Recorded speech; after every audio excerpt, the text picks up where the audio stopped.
नमस्कार, स्वागत है आपका प्रोफेशनल एस्ट्रोलॉजी पर। मैं यशराज तिवारी आज आप सभी के सम्मुख उपस्थित हुआ हूँ देवगुरु बृहस्पति के राशि परिवर्तन प्रभाव को लेकर।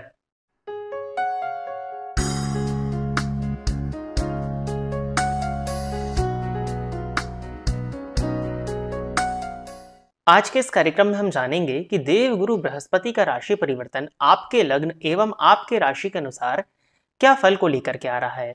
हमारे जीवन काल में देवगुरु बृहस्पति का प्रभाव आपके जीवन पर, आपके धन, आपके कुटुंब, आपकी संतान, आपके ज्ञान, आपकी शिक्षा, आपके विवाह, आपके पति, आपके धर्म, आपके पूजा पाठ, आपके भाग्य, आपके लाभ और आपके बड़े भाई बहनों पर पड़ता है। यानी कि जन्म कुंडली के 5 भावों का कारकत्व देवगुरु बृहस्पति को प्राप्त है। तो जैसे ही देवगुरु बृहस्पति राशि परिवर्तन करते हैं तो इन सभी क्षेत्रों में कुछ ना कुछ परिवर्तन आपके जीवन काल में देखने में अवश्य ही मिलते हैं। आज के इस गोचर परिवर्तन के राशिफल के कार्यक्रम में हम एक वीडियो में 2 राशियों के विषय में चर्चा करने जा रहे हैं। तो आप अपने राशि पर इस वीडियो को फॉरवर्ड करके भी देख सकते हैं। सामान्यतः देवगुरु बृहस्पति 1 वर्ष तक एक राशि में संचरण करने वाले होते हैं। तो ये जो राशिफल का कार्यक्रम है ये आपके लिए 14 मई के बाद से प्रारंभ होने जा रहा है। 14 मई 2025 को देवगुरु बृहस्पति वृषभ राशि को छोड़कर के मिथुन राशि में प्रवेश करने वाले हैं।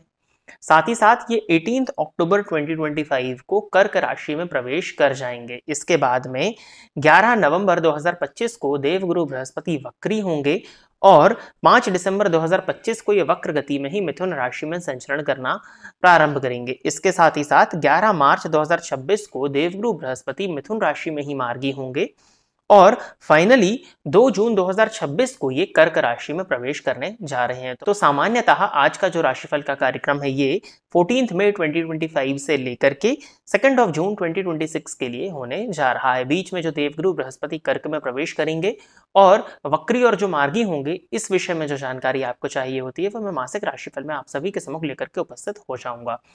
अब प्रिय दर्शकों, आप सभी जानते हैं कि ये जो कार्यक्रम मैं बना रहा हूँ ये गोचर पर आधारित है और गोचर निर्भर करता है आपकी जन्म कुंडली की प्लैनेटरी पोजीशन पर। यानी कि यदि आपकी जन्म कुंडली में महादशाएं इत्यादि अभी अच्छी चल रही है तो इस गोचर का परिणाम यदि आपके लिए बुरा भी है तो कोई ये बहुत ज्यादा बुरा परिणाम लेकर के नहीं आता है, और यदि अच्छा है तो आपके लिए वो अच्छा परिणाम जो है वो मल्टीप्लाई होकर के आपको देखने में मिलता है। परंतु यदि आपकी जन्म कुंडली में दशाएं इत्यादि अच्छी नहीं चल रही हैं, जो गोचर का प्रभाव है वो यदि आपके लिए बुरा है तो और ज्यादा बड़ी मात्रा में बुरा प्रभाव आपको देता है, और यदि आपके लिए अच्छा है तो कोई बहुत ज्यादा लाभ उस गोचर काल से आपको देखने में नहीं मिल पाता है। तो यदि आप अपनी जन्म कुंडली का अध्ययन पर्सनल अपॉइंटमेंट लेकर के कराना चाहते हैं तो आप इस वीडियो में जो नंबर फ्लैश हो रहे हैं उन पर व्हाट्सएप के माध्यम से संपर्क करके अपना पर्सनल अपॉइंटमेंट बुक कर सकते हैं। और यदि आप किसी एक प्रश्न से संबंधित अपनी जन्म कुंडली का अध्ययन निःशुल्क रूप से कराना चाहते हैं तो हमारे इस चैनल पर निःशुल्क जन्म कुंडली अध्ययन की प्लेलिस्ट में जो वीडियोज हैं उनमें से किसी एक वीडियो पर आप अपने प्रश्न को कमेंट कर दीजिए जिस तरह से उस वीडियो में बताया गया है। अब हम बिना विलंब किए अपने आज के इस राशिफल के कार्यक्रम की शुरुआत करते हैं। उसके भी पहले यदि आप इस कार्यक्रम को देखते हैं और इस कार्यक्रम के माध्यम से आपका कुछ भी लाभ होता है तो आप इस वीडियो को लाइक करें, साथ ही साथ इस चैनल को सब्सक्राइब करें ताकि इन फ्यूचर जो भी कंटेंट मेरे द्वारा इस चैनल पर अपलोड किया जाता है उसका नोटिफिकेशन आपको मिलता रहे। यदि इस कार्यक्रम के माध्यम से आपका कुछ भी लाभ होता है तो आप इस वीडियो को ज्यादा से ज्यादा लोगों के साथ में शेयर करें ताकि और भी लोगों का लाभ हो और उसका माध्यम आप सभी दर्शक बने। आइए अब हम चर्चा प्रारंभ करते हैं राशियों के क्रम में 7वीं राशि अर्थात तुला लग्न एवं तुला राशि के जातकों के लिए देवगुरु बृहस्पति का राशि परिवर्तन प्रभाव क्या फल को लेकर के आ रहा है। तुला लग्न एवं तुला राशि के जातकों के लिए देवगुरु बृहस्पति अष्टम भाव से निकल करके भाग्य स्थान में संचरण करना प्रारंभ कर देंगे। ज्योतिष शास्त्र का कथन है कि नवम भाव में देवगुरु बृहस्पति अति विशिष्ट कारक होते हैं और ये जब जन्म कुंडली के नवम भाव में संचरण करते हैं तो जन्म कुंडली के 200 दोषों का शमन ये स्वतः ही कर देते हैं। भाग्य भाव से यानी कि नवम भाव से आपके धर्म का, आपके पूजा पाठ का, आपके पिता के सुख का और साथ ही साथ आपके भाग्य का विचार किया जाता है। और शास्त्र की उक्ति है भाग्यम फलति सर्वत्र न विद्या न च पौरुषम, यानी कि जब भाग्य फलीभूत होता है तब सब चीजें अपने आप ही आपको स्वतः प्राप्त हो जाती हैं, तब विद्या और पुरुषार्थ की भी कोई महत्ता वहां पर नहीं रह जाती है।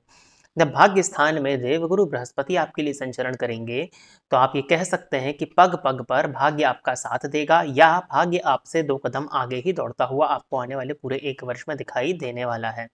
भाग्य भावस्थ देवगुरु बृहस्पति होने के चलते आपका आध्यात्मिक विकास भी होगा, धर्म कर्म पूजा पाठ में आपकी रुचि भी बढ़ेगी, दयालु आप हो जाएंगे, परोपकारी स्वभाव आपका होता हुआ आप महसूस करेंगे। धार्मिक यात्राएं एक से अधिक आपके आने वाले 1 वर्ष के अंदर हो सकती हैं।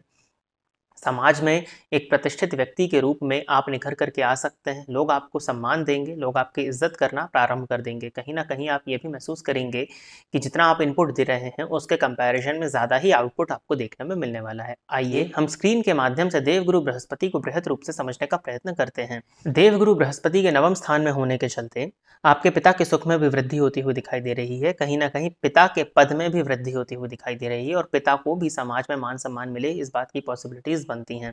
भाग्य भावस्थ देवगुरु बृहस्पति की 5वीं दृष्टि आपके लग्न अर्थात आपके व्यक्तित्व पर पड़ने वाली है।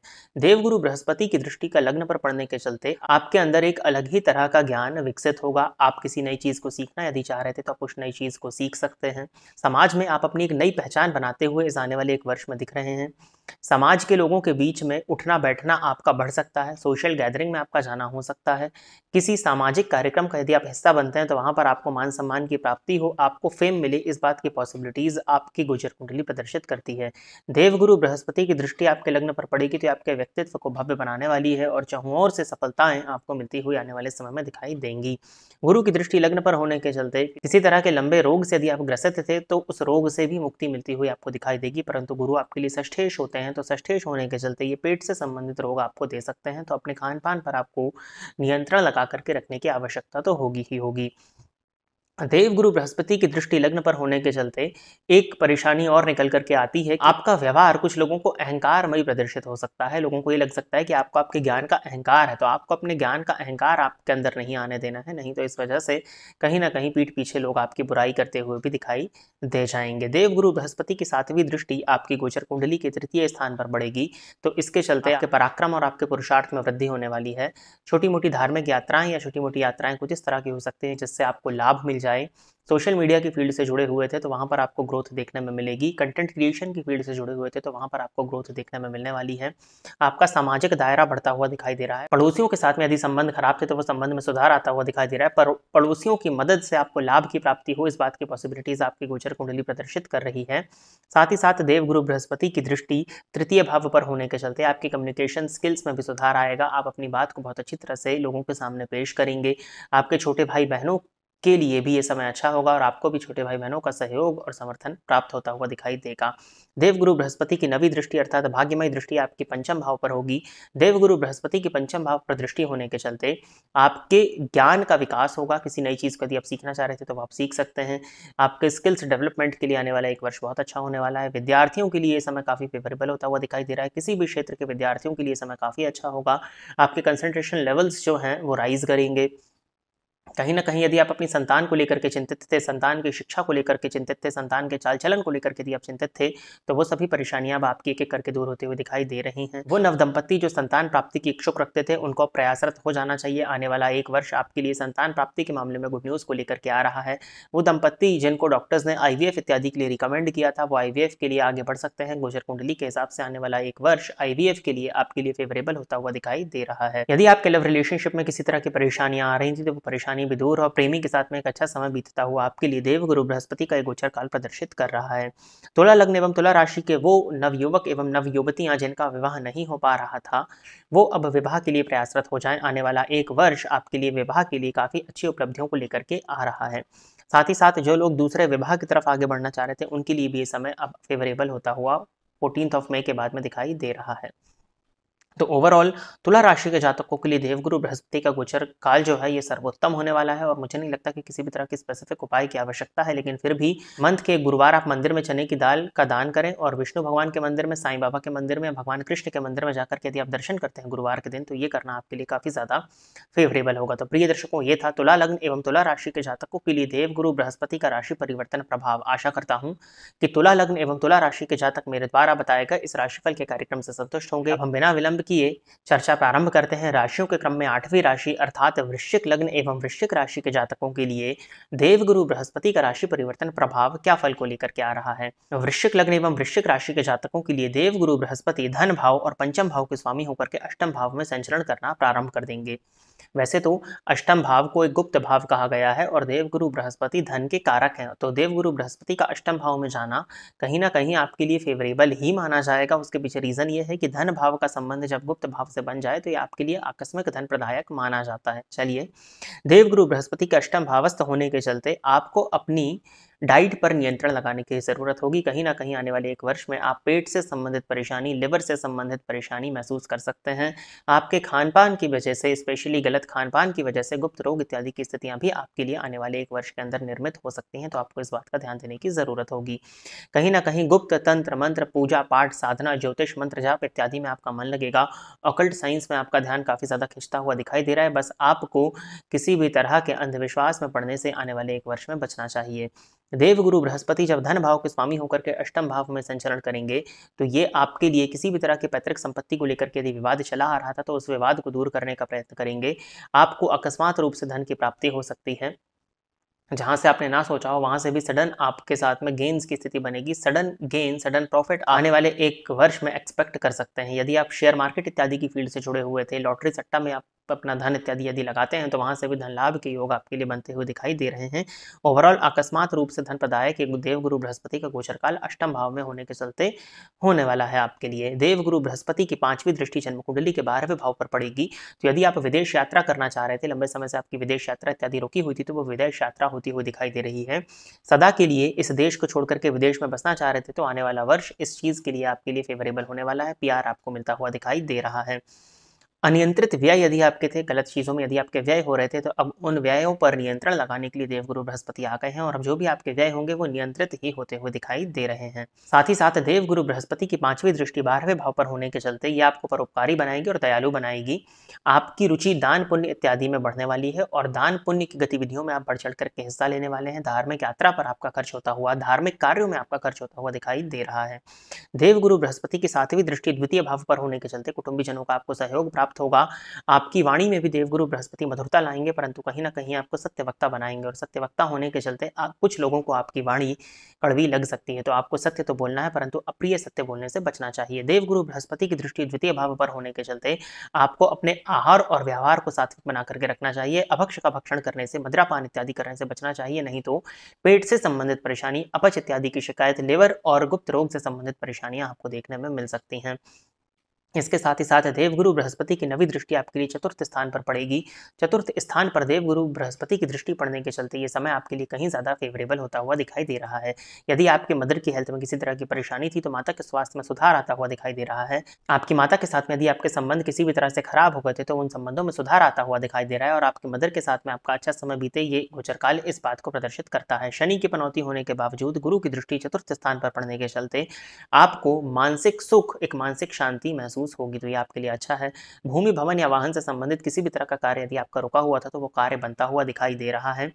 नई प्रॉपर्टी इत्यादि यदि आप लेना चाह रहे थे तो वो आप इस गोचर काल में ले सकते हैं। प्लॉट लेकर के यदि आपने रखा हुआ था और उस पर कंस्ट्रक्शन कराना चाह रहे थे तो आने वाला एक वर्ष आपके लिए फेवरेबल होता हुआ दिखाई दे रहा है। फर्स्ट फ्लोर का यदि आपका मकान था और उसको आप सेकंड फ्लोर का करना चाह रहे थे तो उसके लिए भी ये समय आपके लिए काफ़ी ज़्यादा फेवरेबल होता हुआ दिखाई दे रहा है। मित्रों का भी सुख, सहयोग और समर्थन आपको प्राप्त हो जाए, इस बात की पॉसिबिलिटीज़ आपकी गोचर कुंडली प्रदर्शित कर रही है। नए मित्रों का बनना, नए लोगों का आपकी लाइफ में आगमन हो और उनसे आपको कहीं ना कहीं सुख की प्राप्ति हो, इस बात की पॉसिबिलिटीज़ भी बनती हैं। बस नियंत्रण लगा करके रखना है तो स्वास्थ्य पर। इसके साथ ही साथ पंचम भाव के स्वामी बने हुए देवगुरु बृहस्पति अष्टम स्थान में संचरण करेंगे तो प्रेम संबंध में कुछ हद तक उतार चढ़ाव की स्थितियां, गलतफहमियां निर्मित हो सकती हैं। आपको आपकी संतान को लेकर के चिंता हो सकती है, तो संतान के चाल चलन पर आपको ध्यान देने की जरूरत होगी। शिक्षा में कंसंट्रेशन में थोड़ी सी परेशानी आप महसूस कर सकते हैं, लेकिन रिसर्च के क्षेत्र के विद्यार्थियों के लिए, टेक्निकल एजुकेशन जो लोग अटेन कर रहे हैं उनके लिए समय अच्छा होने वाला है। ज्योतिष की फील्ड के विद्यार्थियों के लिए समय अच्छा होने वाला है। किसी भी तरह के ऑकल्ट साइंस के यदि आप शिक्षा ग्रहण कर रहे हैं तो आपके लिए समय अच्छा होने वाला है। ज्योतिष के क्षेत्र से जुड़े हुए हैं तो गुरु की दृष्टि द्वितीय भाव पर होगी, तो आपके द्वारा कही गई बातें सत्य भी हो सकती हैं। आपको साधना इत्यादि से भी जुड़ने का प्रयत्न इस समय पर करना चाहिए। साधना इत्यादि में आपका मन लगेगा और तंत्र मंत्र की फील्ड में भी आपका मन लगने वाला है। किसी भी तरह के मंत्र को सिद्ध करने के लिए समय आपके लिए काफी ज्यादा फेवरेबल होता हुआ दिखाई दिखाई दे रहा है। इसके साथ ही साथ यदि विवाह के लिए प्रयासरत थे तो विवाह के लिए अब इस वर्ष में योग तो नहीं बनते हैं। अक्टूबर, नवंबर और दिसंबर का मंथ कुछ हद तक हैपनिंग विवाह के मामले में हो सकता है। बाकी नॉर्मली यदि देखा जाए तो जून 2026 के बाद में ही विवाह के योग वृश्चिक लग्न एवं वृश्चिक राशि के जातकों के लिए गोचर कुंडली के आधार पर बनते हैं। इसके साथ ही साथ यदि संतान प्राप्ति के लिए इच्छुक थे तो अक्टूबर, नवंबर और दिसंबर में कुछ हद तक पॉसिबिलिटीज बनती हैं, परंतु नॉर्मली संतान प्राप्ति के योग जून 26 के बाद में गोचर कुंडली के आधार पर बन रहे हैं। यदि डॉक्टर्स ने आपको आईवीएफ के लिए रिकमेंड किया था और आप आईवीएफ का प्लान कर रहे थे तो आपको एक वर्ष अभी रुक जाना चाहिए। तो प्रिय दर्शकों, ये था वृश्चिक लग्न एवं वृश्चिक राशि के जातकों के लिए देवगुरु बृहस्पति का राशि परिवर्तन प्रभाव। उपाय के तौर पर वृश्चिक लग्न एवं वृश्चिक राशि के जातकों को विष्णु भगवान का मंत्र ओम नमो भगवते वासुदेवाय, इस मंत्र का गुरुवार से प्रारंभ करके नित्य एक माला जाप करना चाहिए। और गुरुवार के गुरुवार स्नान के जल में एक चुटकी हल्दी डाल करके यदि आप स्नान करते हैं तो ये 2 उपायों को करना आपके लिए इस गोचर काल में काफी ज्यादा बेनिफिशियल होगा। साथ ही साथ अपनी हेल्थ का ध्यान देने की जरूरत होगी। आपको अपने आहार को बस सात्विक बना करके रखने का प्रयत्न आपको करना चाहिए। यदि आप इस कार्यक्रम को देखते हैं और इस कार्यक्रम के माध्यम से आपका कुछ भी लाभ होता है तो आप इस वीडियो को लाइक करें, साथ ही साथ इस चैनल को सब्सक्राइब करें ताकि इन फ्यूचर जो भी कंटेंट मेरे द्वारा इस चैनल पर अपलोड किया जाता है उसका नोटिफिकेशन आपको मिलता रहे। यदि इस कार्यक्रम के माध्यम से आपका कुछ भी लाभ होता है तो आप इस वीडियो को ज़्यादा से ज़्यादा लोगों के साथ में शेयर करें ताकि और भी लोगों का लाभ हो और उसका माध्यम आप सभी दर्शक बने। आज के इस देवगुरु बृहस्पति के राशि परिवर्तन प्रभाव के कार्यक्रम में बस इतना ही रखते हैं। नमस्कार।